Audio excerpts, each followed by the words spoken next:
All right. Welcome, everyone. Welcome, Matt. How are you? Pretty good. I got some rest this time. I'm well rested. Okay. Well prepared. That's good. I've That's been good. up for about an hour and a half, so that's enough time to, whether or not I slept, it's time to be awake and be alive and be in the world. So Yes, absolutely. Hey, well, we were away last week. Actually, was quite busy last week, and so I couldn't. I apologize to you, and I apologize to others, who might have been hoping, waiting, expecting to see us Monday morning and to start their week as critically as I'd like to set the stage for the week. So I apologize for that. Today's discussion, Matt, concerns constant capital and variable capital. And this, of course, is taken from chapter 8 of Capital, whose title is, in fact, Constant Capital and Variable Capital. But before we get started, Matt, I know I've already asked you about how you're doing and stuff, but are there any updates that you might want to share with us in the next 2 or 3 minutes about work that you've been doing, things that you've been conspiring to do? Yeah. Well, like I said, I've been, or I haven't said it yet, but as I will now say, I got the current book out right now, Mowing Leaves of Grass, and I'm very excited about that and pushing that and getting out there. But I'm also working on the next manuscript, which should be due out early next year, called Sedillo on the Second Floor. And if Mowing Leaves of Grass is very much a history book or an ethnic studies book, then Sedillo on the Second Floor is much more a Marxist geography, theology type collection, right? It really is a lot about how cities are built, why they're built certain ways, and how in many ways the city is built against the people who live in it. And it's not just a question of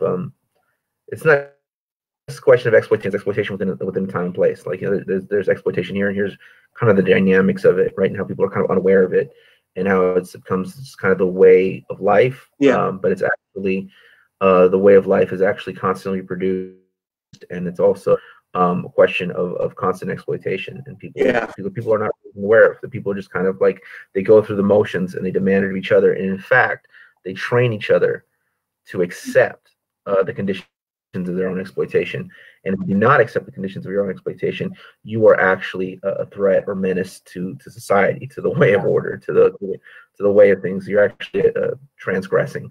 And so that's what Sedillo on the Second Floor is all about. It's about this idea of the pressures that we put on one another to essentially go with our own exploitation.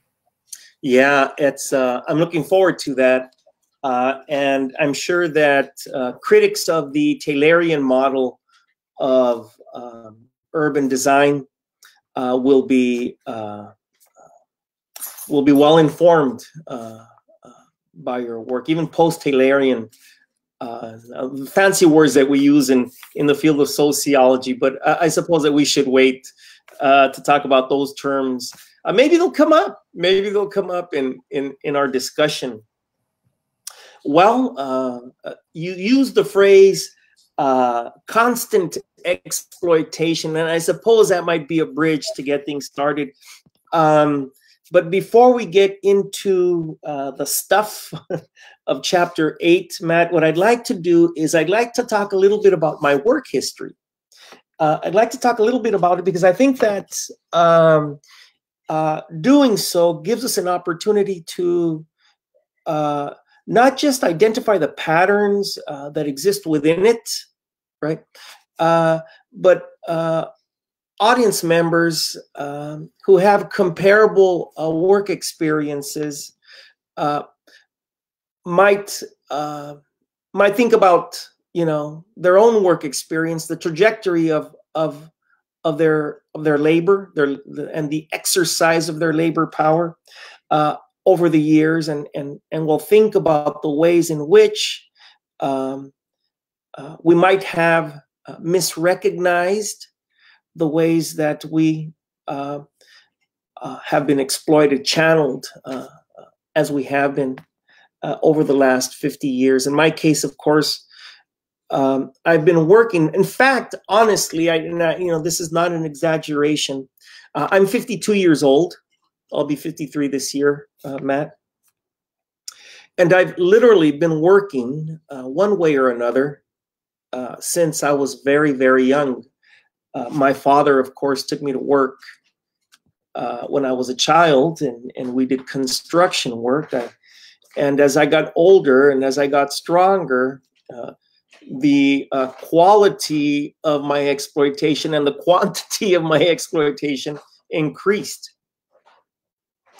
And I'd like to talk a little bit about that. I'd like to talk about the similarity between construction work, the construction work that I knew, particularly the construction work that I knew between 1980 and 1985, right? Which is when I'm in my adolescence and when I begin to do the work that, or portions of the work that the adult men with whom I was working were doing. And instead of talking about the particular things, I'd like to talk about the arrangement of work. We worked as a team, right? The older men, especially when I was much younger, when I was 12 and 13 and 14 years old, the older men hung the drywall, hung the sheets of drywall, nailed and screwed them to the ceilings and to the walls. And then my task back then was to mix the joint compound, mix the mud, right, that was used to cover the holes, cover the dents left on the drywall, the dents that were left on the drywall, either by the drill or by the hammer, as either screws or nails were affixed to the wall, such that the drywall was held on the studs and the 2x4s that ran vertically on the walls, and of course, parallel on the ceilings. That is, I worked as a team member, and I worked in earshot, in eyesight of my father and of the other guys that were working with him. So I felt that I was a part of a team. That kind of work, I go to college in 1985, and in the winter quarter, 1986, the very first after the fall quarter of 1985, I become an educator, and there's a team, and that's the key word here. There's a team of us that are doing work in the library and doing instructional work, and we're doing corresponding work with one another. That is, as one group of educators is doing one set of tasks with one group of students, I'm doing another task with another set of students, such that either I prepare the students to enter the next phase, or the other group of students, the other group of educators is preparing another group of students to enter the phase of instruction with which they'll be involved when they do work with me. That's the pattern, and I'll close by saying now, Matt, that's the pattern of instruction in which I found the pattern of labor in which I found myself up until about 1990. It was in 1991, 1992 that I entered a formal teacher's training program, and we are introduced to something called cooperative learning, where now the quantity of instruction and the quality of the instruction is such that we work independently in our own silos, in our own classrooms. And as a matter of fact, instructional work is, and in effect, labor power, if you think about it, is exercised not only by me, the instructor, but is in fact exercised by the students themselves, who are teaching one another, and my task is to supervise their instructional interaction with one another. In effect, I become the supervisor. Anyway, I'd like to stop there, and I'd like to get your thoughts about this. What story, what narrative, what idea, what do you imagine is taking place here? And would you summarize this somehow so that we can get into a discussion of constant capital and variable capital? Well, I mean, your story actually would raise some questions, right? Because in chapter 8 of Capital, what he's dealing with is question of constant versus variables here. And so in the constants, he identifies, the first thing he starts talking about is something like coal and like burning in furnaces. He's talking about textiles, eye makers, et cetera, right? And so like in this world, the constant would be like the dye, the constant would be the coal, the constant would also be the shovel, right, that throws the coal in, right? So he talks about tools, so long as they maintain their shape, remain part of that constant, right? So as long as it's not broken, as long as the shovel doesn't break, it starts part of that thing. So the shovel, the sewing machine, the cotton gin, etc., that would create the coal, right? So the coal and the dye are kind of like, so it's kind of weird, but the coal is a source of energy and the dye is a source of, I guess, be analogous to a source of energy, right? But then there's also the machine, which would, in the case of the coal, would be the furnace and the shovel, right? And in the case of the dye would be, I don't know how that stuff works, but it would be like the machine that makes that puts the dye on the textiles. So those would be the constants. So I would be interested to hear your story about your story when you're talking about. I mean, I easily identify what the constants are in your initial story in construction, right? The constant would be the cement mixer. The constant would be, the thing you lay bricks with, you smooth over the concrete, right? Concrete, so the concrete itself would be, the concrete mix would be, again, part of joint compound, right. So, but the bricks would be constant. So but I'm curious as to, in your instruction, what is the constant? Because before we can identify the variable, we have to identify the constant. Yeah, absolutely. Well, the constant in the instructional the constant in the instructional work that I did between 1985 and actually, it kind of begins to phase out in the early 90s, and then it's entirely gone, by 1996, 1995. But the constant, for instance, is, the set of overhead transparencies is the chalk. The constant is the classroom, the chairs. The constant is the chalkboard.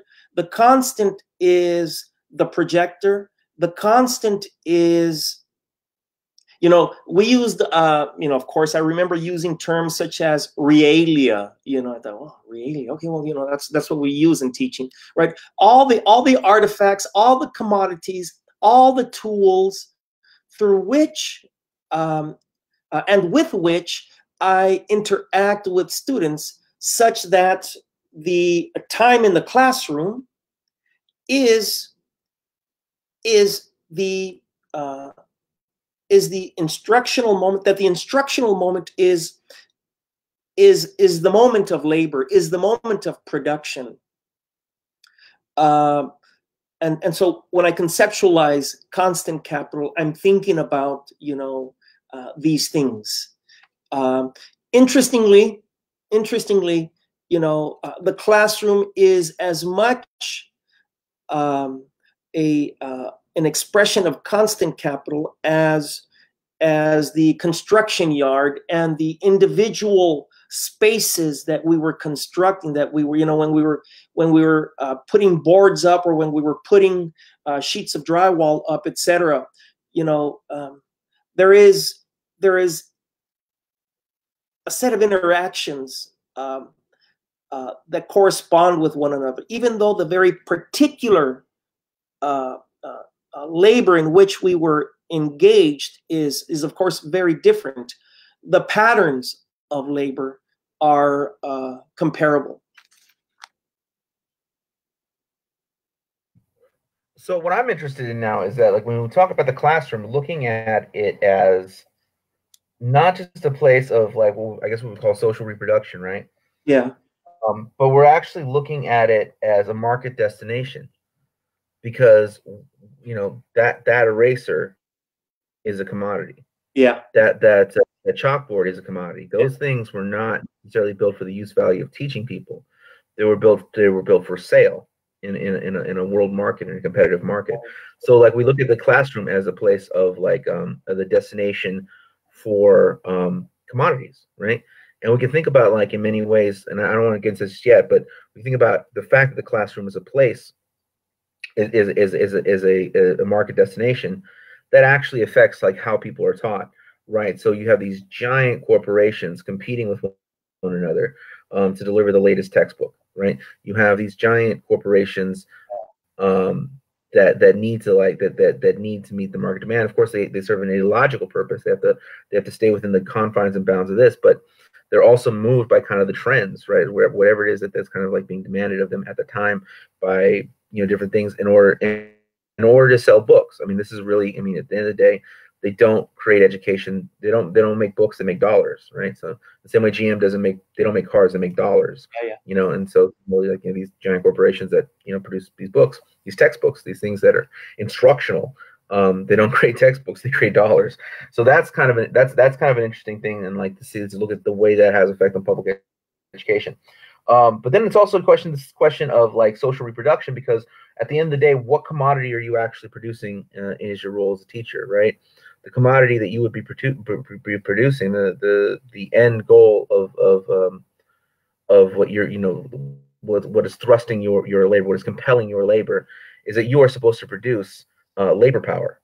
You're actually in the business of producing labor power, because ideally someone should leave your classroom, and not just you, but the classroom of the total school, you know, production, able to go out into the workforce and secure a job. Yeah. Right. Which means they're supposed to be able, because they came through these halls from the age of, you know, 7 and now leave at 18. They should be able to go find work. Right. And that is, like, theoretically what you have done for them. And this is seen as, you know, inspirational, and what a hero, et cetera, et cetera, et cetera. But you're really involved in is what you're actually involved in terms of how it relates to the economy is, you know, stripped away of all its, like, cultural whatever. What it is that you are in the business of producing labor power. When I was in the late 90s, when I was a 7th grade teacher, in the late 90s, for instance, when I was a 7th grade teacher in 1998, I was in the business of producing an 8th grader, right? That the student was on his or her way through my classroom in both space and time. And I encountered them there, and my task was to do my hocus pocus, right? Obligated as I was. My task was to engage in the kind of a hocus pocus that would ready them so that the 8th grade teacher could make them into 9th grade students, and to fit within the scheme of things that, you know, you're talking about, right? That we were, in effect, producing the kind of workers that the social conditions at the time in the late 90s expected them to be. Much has happened over the last 20 years or so. And of course, we'll talk about that as well. You know, San is joined us, and Garay has joined us. Karina's also joined us, and I thank you each. We'll get into the discussion in just a little bit, the Q&A session, if you will, in just a little bit. But I think now is the time that we've kind of set the stage with these very practical, empirical recollections and memories of work, and hopefully the people that are watching us or listening to us at this time will begin to think about their own work history and the transformations and the processes the conditions of work. And to do so, now to think about these things a little more theoretically, I'd like to talk about the technique and technology of labor. And to talk about technique and technology of labor is also to talk about the spaces of work. In this case, to talk about, we'll talk about the factory, right? Assuming that people still go to work in a factory, right? Let's talk about the factory or the spaces of work, whatever they might be, or whatever they were 40 years ago, or whatever they've been most recently. And in these spaces of work, in these factories of work, in these factories of production, right, there are endogenous factors bearing on the capacity to extract value from the different categories of capital that find themselves in the factory, in the spaces of work, or in the spaces of labor. And then there are exogenous factors that bear on the generation, not just of production, or not just the production of commodities, but really the production of surplus value, right? So that the techniques and technology of endogenous factors and the techniques and technologies of exogenous factors bear on the extraction and the production of surplus value, right? And I'd like to talk about this. I suppose I should talk a little bit about, just define these very quickly and then turn it over to you, Matt. When I talk about technique, of course, I'm talking about the very particular things that workers do with the artifacts of labor at their disposal, right? The way that the eraser is held, or for that matter, the way that the keyboard is hit, right? But then there's also technology, right? And so where in 1985, the technique and the technology was exercised upon an electric typewriter, you know, in 2015, the technique and the technology, right, is administered, is channeled through the computer keyboard. And this has very real implications, very, very, very real implications as to the quantity of exploitation, the quantity of surplus value generated, right? And the ways in which labor has not only been harnessed, administered, but transformed as well. I turn it over to you. Well, I mean, I think that, yeah, I mean, the fact of the matter is that, like, you know, when we talk about labor as being like the variable, the reason it's the variable is because it can negotiate, right? So dye can't negotiate, coal can't negotiate, shovels can't negotiate, etc. They can't negotiate the terms of their use, right? They cannot negotiate the terms and the techniques that are employed upon them, right? Whereas human beings can. So human beings are the variable, right? So people are the variable, and you know, so knowing that people are the variable, I mean, this is a real world thing. This is not just some theoretical thing on paper. Knowing that people are the variable, the constant move of the capitalist is to try and find ways to pay people less, right? And they pay people less, and they find like all kinds of ways and arguments and kind of ideologies, like sub-ideologies. Ideologies exist within ideologies, right? Yeah. And one of these kind of is between what's called skilled and unskilled labor, right? Yeah. And so the more they can move into that category and have wide public acceptance that a certain labor set is unskilled labor, the less they can pay people who fall in that category, right? So with the constant move of technology, the constant like move to technology, even people who are Marxists, even people who are, union advocates, even people who are, they use terms like de-skilling, right? Like you've de-skilled you've de-skilled this such and such, you've de-skilled this trade and this craft and this, some aspect of division of labor. You have de-skilled this field with these new machines, right? So this constant talk of the de-skilling of labor, what it would do is it would thrust people out of that skilled category and into the unskilled category, and that is very much what we see today with the march of automated technologies. We see that, and we actually see entire fields of labor just wiped off the map. Like you and I took a trip to Cuba, and that was the first time I had seen a travel agent in like a decade, or even like heard of like travel agents in a decade, and that's only because of the peculiar rigmarole you have to get through to get to Cuba. Otherwise, we would just we just go to Travelocity or something, look for a good deal, right? So like the idea of like a travel agent, gone, it's gone. You look at like and the travel agents, they were never really the drivers of the economy. But if you look at like something like the auto worker, right? We talk about an area of the country called the Rust Belt today. Well, it's called the Rust Belt because it was once, what does it mean to be a Rust Belt? It doesn't mean just like there's a difference between a Rust Belt and like just the Badlands or something like that. Rust Belt's called the Rust Belt because it was once the factory belt. It was once like the spine of the economy, right? Today, what do we see? I mean, today we see populations that are just declining, right, as opposed to rising at a time. So, like in the 1950s, right, the population, the total population of the United States of America, I think was something like 150 million, between 150 and 200 million, right?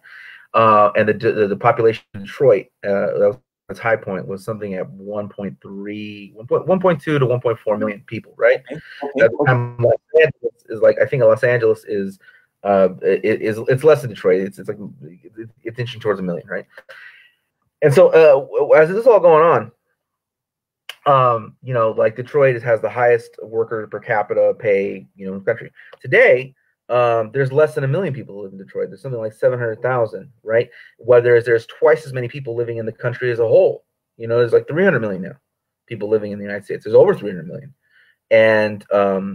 but we see that in Detroit they have less than 700,000. Cleveland has less than 300,000. I mean, it has about 300,000 in Cleveland. So we see like these areas that have just like completely been decimated, and that is because of the automation of certain factory work. I mean, it really isn't anything else. About offshoring and this and that. I mean, that happened, but that happened well until like the 80s and 90s and early 2000s. These places have been declining since the 60s and 70s when less workers were necessary, and that was before what we described as like full scale automation and just into just bringing in machines that require just fewer laborers.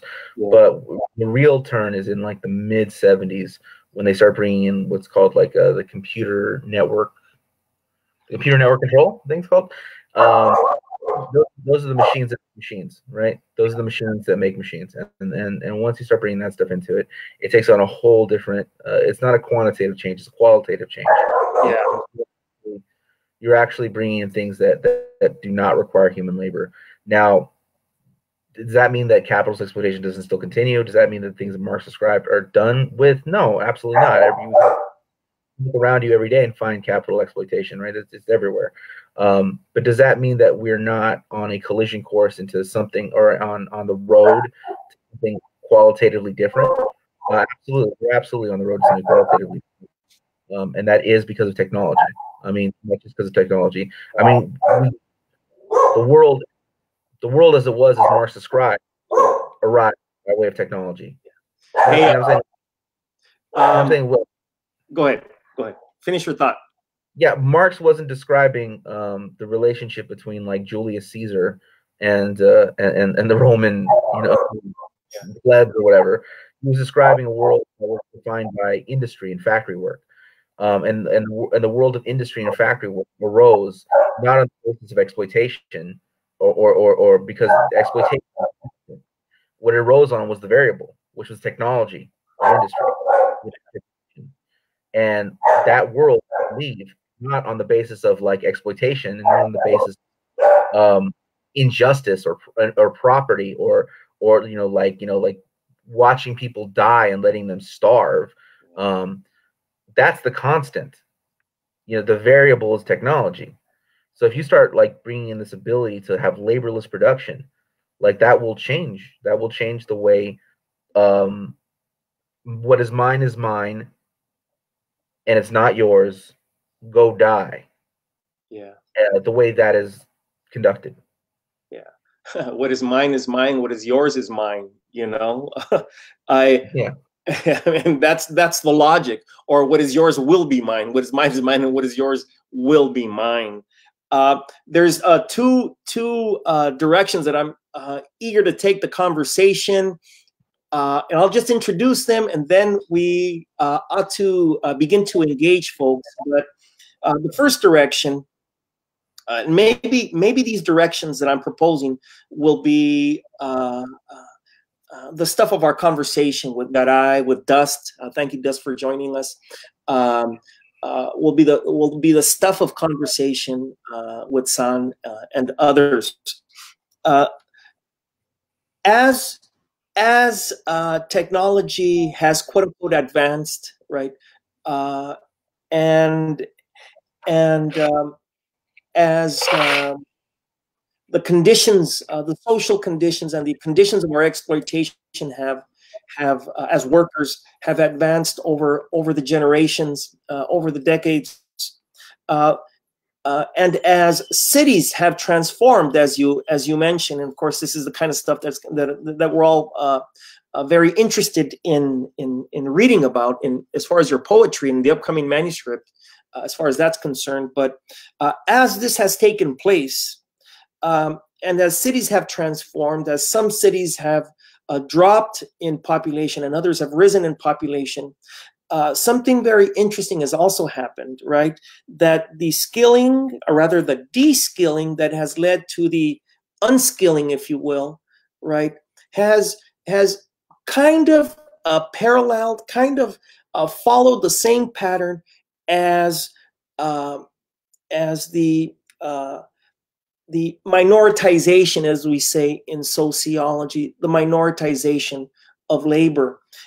In this case, as the technologies and techniques of instruction have changed, for instance, in the field of education and educational in educational industry, something peculiar has also happened, right? That there is a rise in the presence, although it's still, relatively speaking, it's a very small presence as far as the educators are concerned at the national level.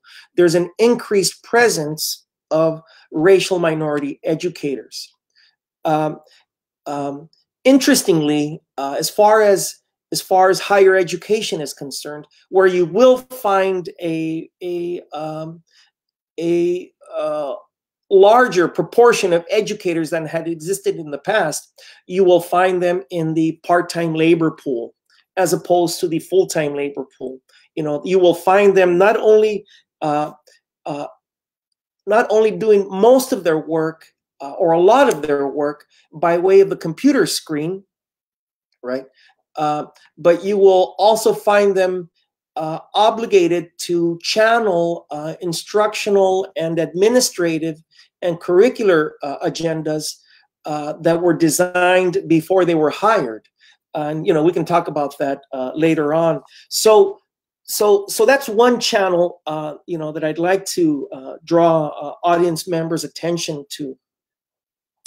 Or let's leave it there for the moment, because I think that it gives us ample opportunity to talk about not just the de-skilling of work, right, but this concept called the secondary labor market. Today, the term is racial capitalism. What do you think?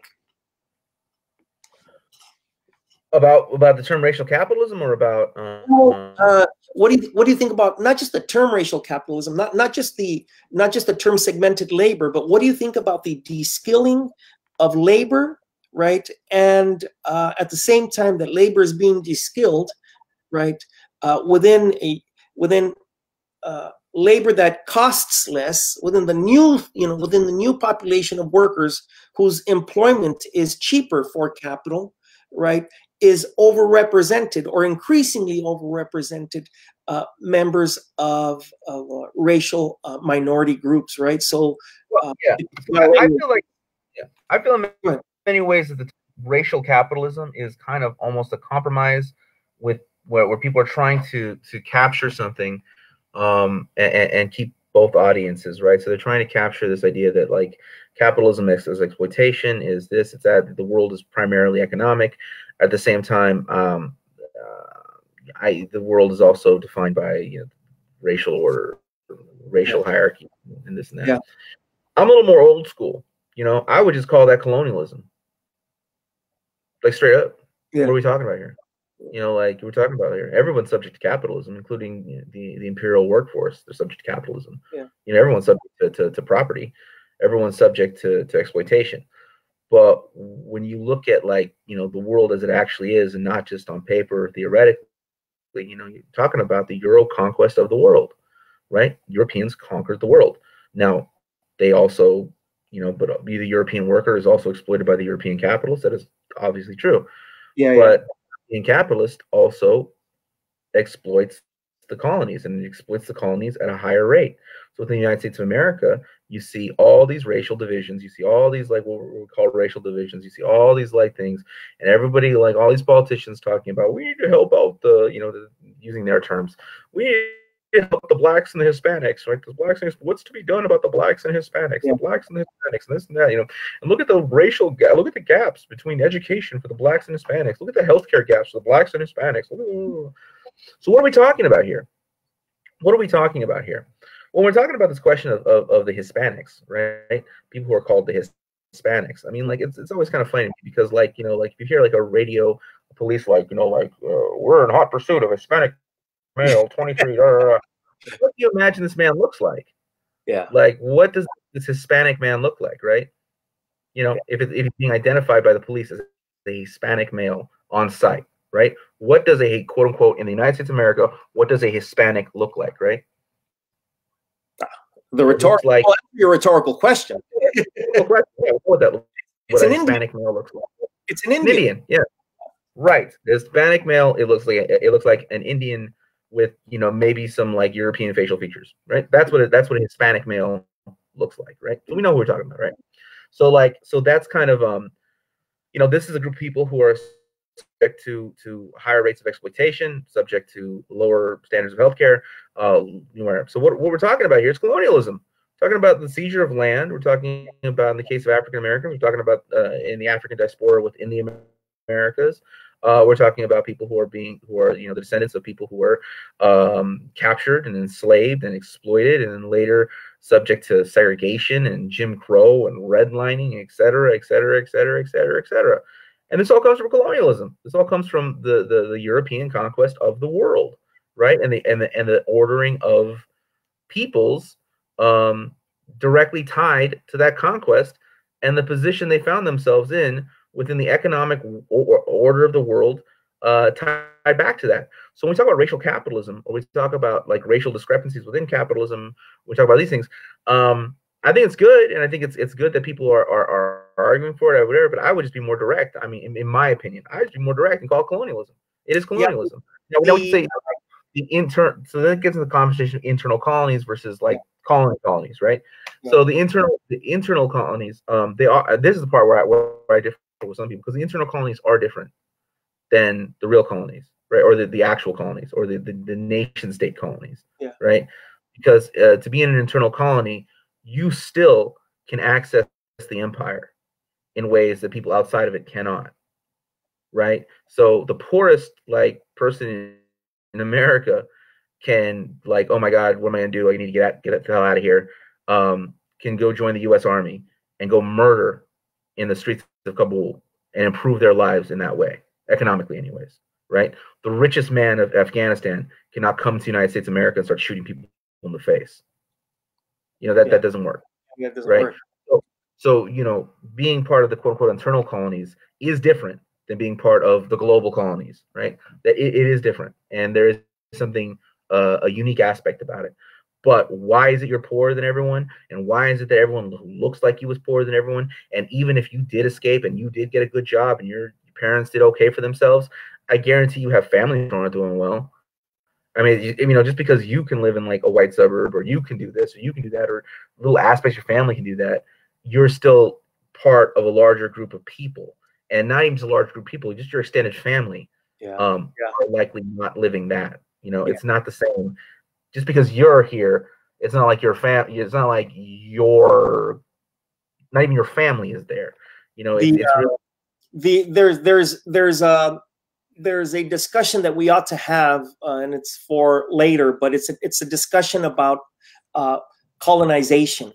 I think that after we're done reading this book, we should, or after we're done with this, with this work that we're doing as far as capital is concerned, we should, and folks should begin to think about the concept of colonization, and to extract from that discussion patterns that are persistent across the decades, across the centuries, in the colonization of this territory that we now call the United States, and to look at the similitude, the similarities, the same patterns that are taking place today in terms of capture, containment, torture, etc., that have taken place in the last 10 years, for instance, just the last 10 years, and then compare them to the same practices of capture and containment and torture, right, and exploitation, caging, etc., that took place 200 years ago, 300 years ago, 400 years ago, and 500 years ago. Let's engage folks, Matt. Let's engage folks that have participated in our discussion. And go ahead. You want to? Okay. Okay. Oh, you want first? Yeah, good.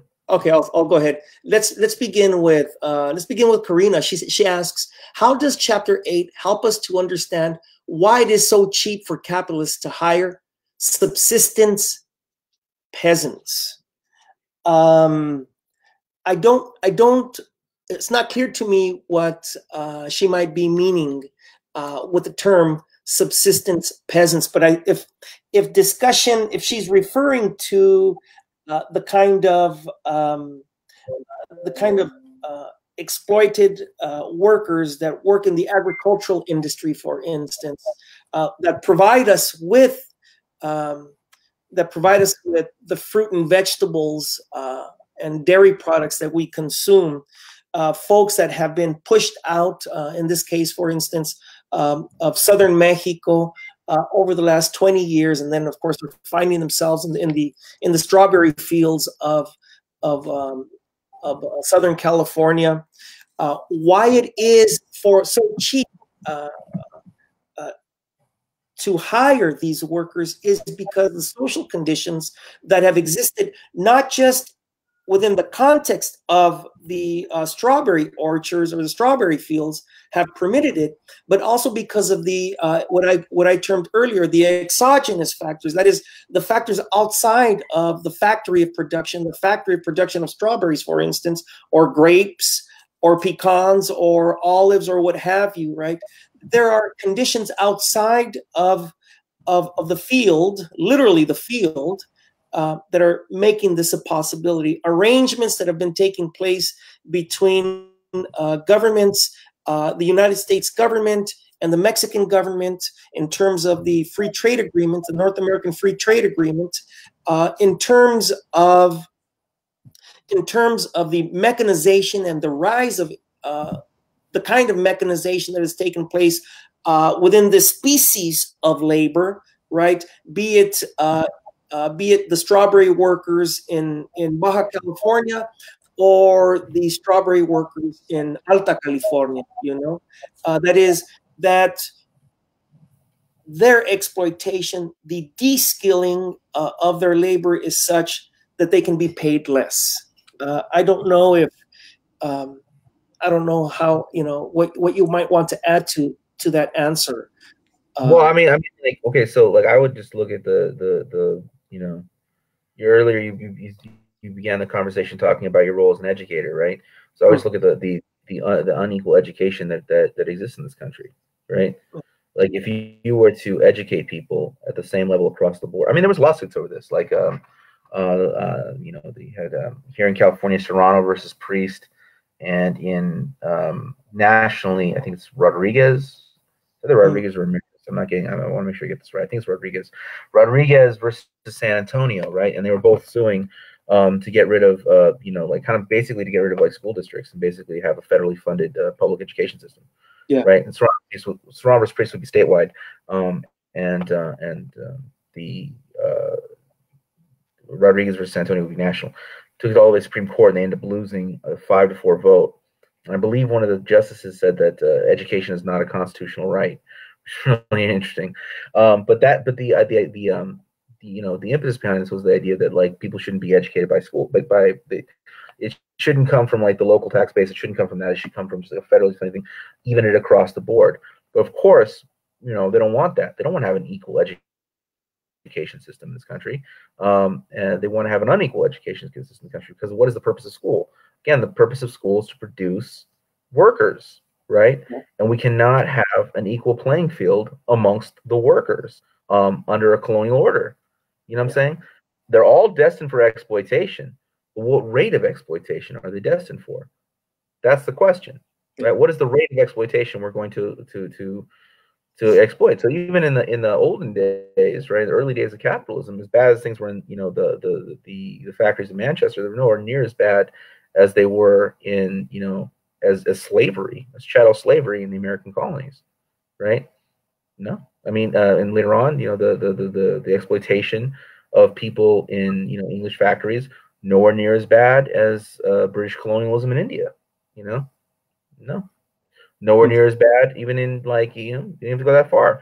The exploitation of British workers, nowhere near as bad as the exploitation of Irish workers by the British, you know.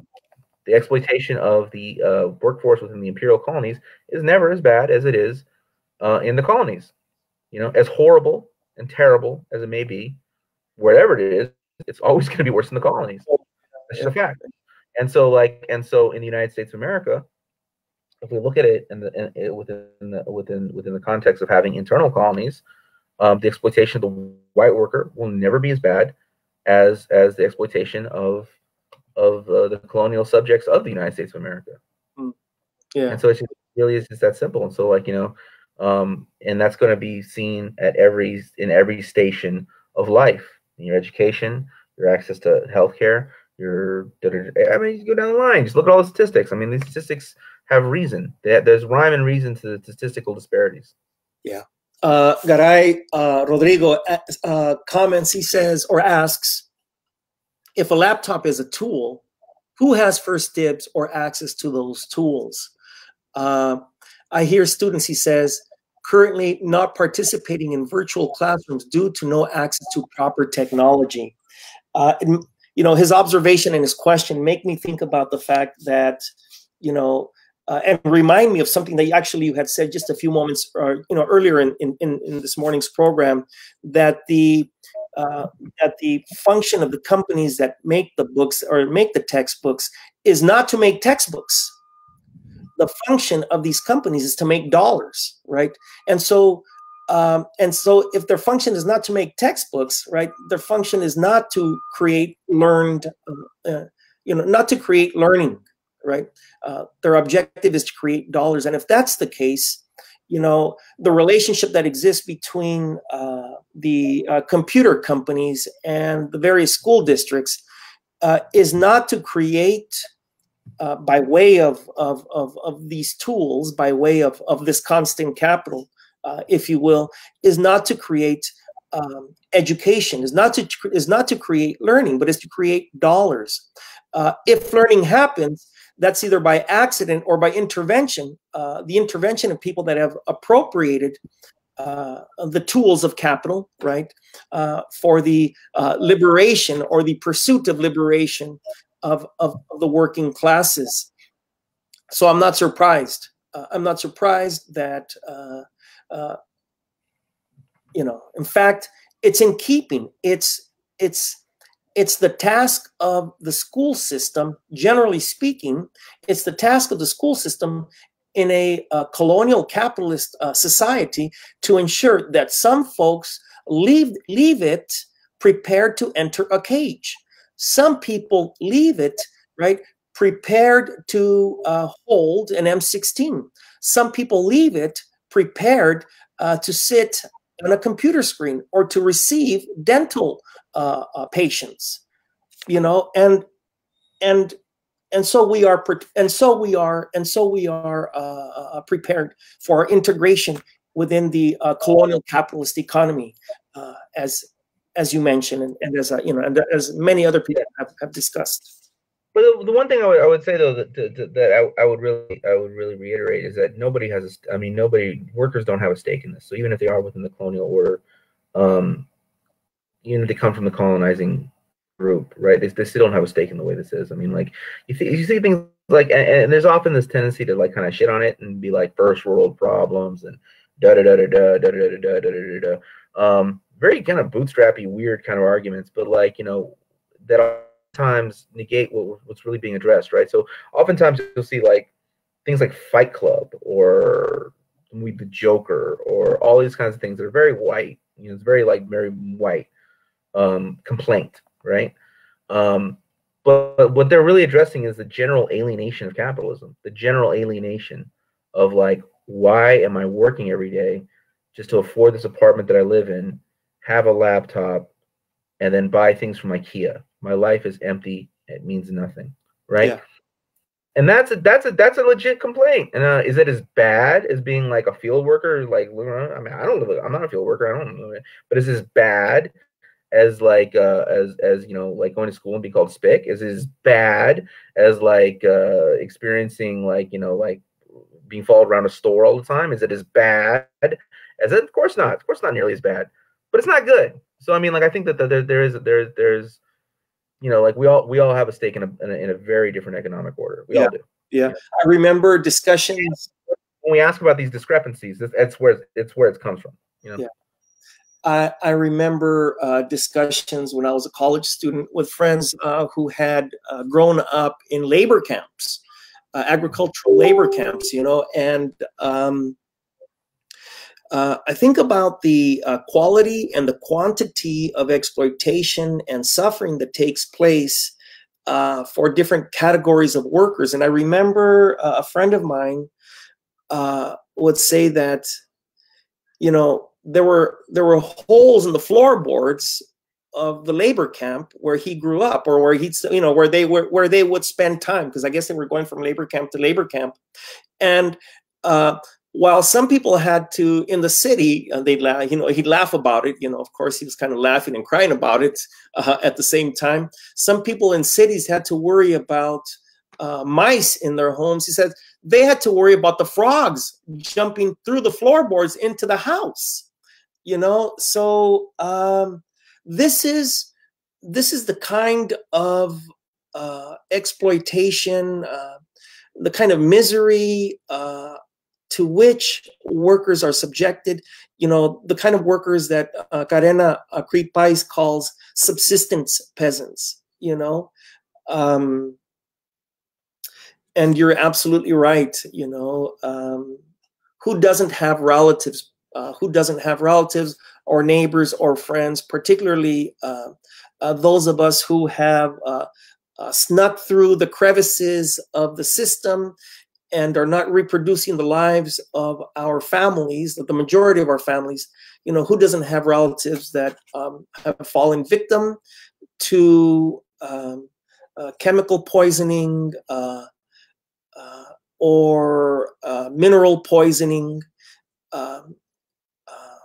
of their bodies, in different neighborhoods, or in different factories where racial minority, working class people today live. Um, Dust and San also contribute today, and Dust shares, and our masters, he writes, in quote, and our masters hope to keep us ever thus beneath their heels, to turn our very lifeblood into gold. He says it's a wobbly song. Commonwealth of toil, taught to me by someone who was taught it by Crystal Lee Sutton, the real Norma Ray. The best response I could come up with to the chapter. Glad to see this live and share it out. Thank you so much, Dust. Thank you for joining us. And I know I catch your show when I can. And so thank you for contributing. San contributes. He says, address resolution protocol network, ARP. I'm not familiar with that too much. Are you familiar with that? Look it up. The know-how is generalized and made abstract knowledge. That knowledge is codified and repetitive. He's talking about the technology, right? And the advance and the encroachment of technology upon technique. That knowledge is codified and repetitive. It is not that the subject is de-skilled, but that they are offered a reduced wage for the same amount of skills that have been generalized and abstracted and devalued, and I would add contained in the machine. The skills are devalued, and ipso facto, the subjected is devalued. You can't be de-skilled. You can only be offered less for the accumulation of know-how that the subject contains, but that now is contained in technology, right? And so that, go ahead. Were you about to? There's a book by this guy Martin Ford. Now he's not a Marxist at all. His proposed solutions to the issue are ridiculous. But what he is somebody that follows technology, right? And it's called Lights at the End of the Tunnel, I think. And he writes that something about a radiologist being a lot easier to automate than a maid. Right now, a radiologist would be seen as a skilled labor, extremely skilled labor, whereas a maid would be seen as unskilled labor. In fact, one of the primary, one of the most known positions of unskilled labor, right? And yet, the reason why it's so much difficult to automate a maid would be very difficult also to automate retail workers. And the reason why that these quote unquote unskilled things are so difficult to automate is because there's so much multitasking. There's so much like variables. There's so much just like responding to like just the world, right? Yeah. Responding to variables. Whereas a radiologist has very repetitive work. Now it's, highly trained. You got to train your eye to really know something, right? But your eye is not as good as like a supercomputer. That your eye is looking for this very specific thing is not as good as like some supercomputer. So like that is actually a lot easier to automate. So I mean, like, it's really interesting what we consider skilled versus unskilled. It's actually these things that are supposedly unskilled that actually are the most difficult to be replaced by a microchip. Yeah. Hey Matt, we're at the close. The hour has flown by. Wow.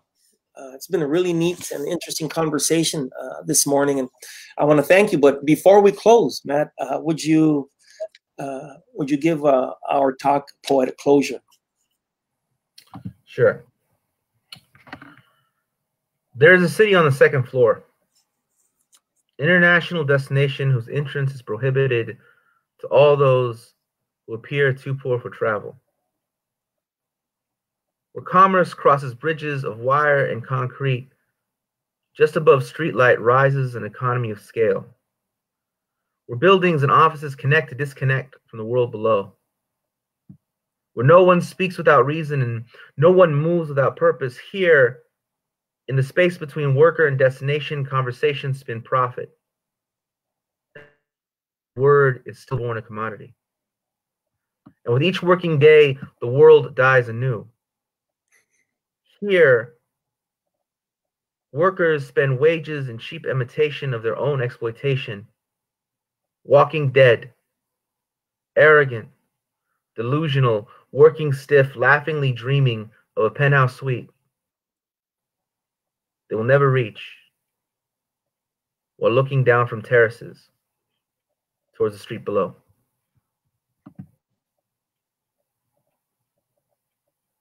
Wow. All right. Wonderful. Great poem.